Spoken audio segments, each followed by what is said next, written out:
السلام علیکم رحمۃ اللہ وبرکاتہ۔ آج کی اس ویڈیو میں ہم ایک نصیحت آموز واقعہ بیان کریں گے۔ بسم اللہ الرحمن الرحیم۔ ایک مرتبہ حضرت شاہ شمس تبریز رحمۃ اللہ علیہ راستے سے گزر رہے تھے۔ آپ نے دیکھا کہ ایک نوجوان جوئے کے اڈے پر بیٹھ کر جوا کھیل رہا تھا۔ حضرت شاہ شمس تبریز رحمۃ اللہ علیہ اس کے قریب گئے اور اس شخص کو دیکھنے لگے۔ اس نوجوان نے کہا، اے بابا، کیا دیکھتے ہو؟ جوا کھیلو گے کیا؟ حضرت شاہ شمس تبریز رحمۃ اللہ علیہ نے کہا، کھیلوں تو، لیکن اگر میں جیت گیا تو کیا تم میری بات مانو گے؟ اس شخص نے کہا، ہاں کیوں نہیں۔ تو شاہ شمس تبریز رحمۃ اللہ علیہ اس کے ساتھ بیٹھ گئے اور جوا کھیلنے لگے۔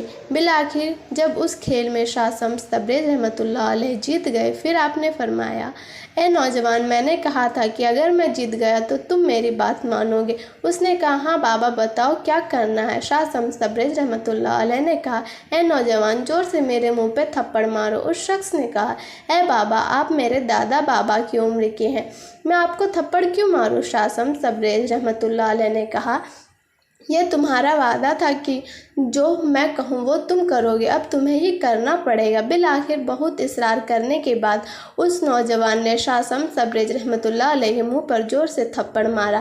شاہ شمس تبریز رحمۃ اللہ علیہ تھپڑ کھایا اور جانے لگے۔ اس نوجوان نے اس شخص اس جگہ کو چھوڑ کر شاہ شمس تبریز رحمۃ اللہ علیہ کا پیچھا کیا اور کہنے لگا، اے بابا، تم کھیل میں بھی جیت گئے اور اپنے آپ کو تھپڑ بھی مروایا، مجھے یہ بات سمجھ میں نہیں آئی۔ شاہ شمس تبریز رحمۃ اللہ علیہ نے اس سے فرمایا، اے نوجوان، جوا کھیلنا اللہ کی ناراضگی کا سبب بنتا ہے، تبھی میں نے چاہا کہ مجھے اس کی سزا دنیا میں ہی ملے، تبھی میں نے تم سے تھپڑ لگوایا۔ وہ ہو گیا اور شرمندہ نظریں جھکانے لگا اور شاہ شمس تبریز رحمۃ اللہ علیہ آگے چلنے لگے۔ تو وہ شخص پھر سے بھاگ کر آپ کے پاس آیا اور کہنے لگا، اے بابا، جوا تو میں بھی کھیلتا ہوں، تو سزا تو مجھے بھی ملنی چاہیے۔ شاہ شمس تبریز رحمۃ اللہ علیہ نے کہا، اے شخص، میرے ضمیر نے جو میرے لیے سزا طے کی، میں نے اپنے ضمیر سے اپنے آپ کو دلوائی، اب تم اپنے ضمیر سے پوچھو کہ وہ تمہارے لیے کیا سزا چاہتا ہے۔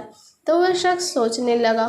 تبھی شاہ شمس تبریز رحمۃ اللہ علیہ نے کہا، اے شخص، اللہ بہت معاف کرنے والا ہے، اگر تم اپنے اس عمل پر شرمندہ ہو تو جاؤ اور اپنے آپ سے یہ وعدہ کر لو کہ تم آج کے بعد یہ عمل نہیں کرو گے اور اپنے آپ کو تلاش کرنے کی کوشش کرو اور علم بلکہ اس کے برے عمل پر اسے اس طرح سمجھایا جاتا ہے کہ وہ خود اس کام کو چھوڑ کر صحیح راستہ اختیار کر لے۔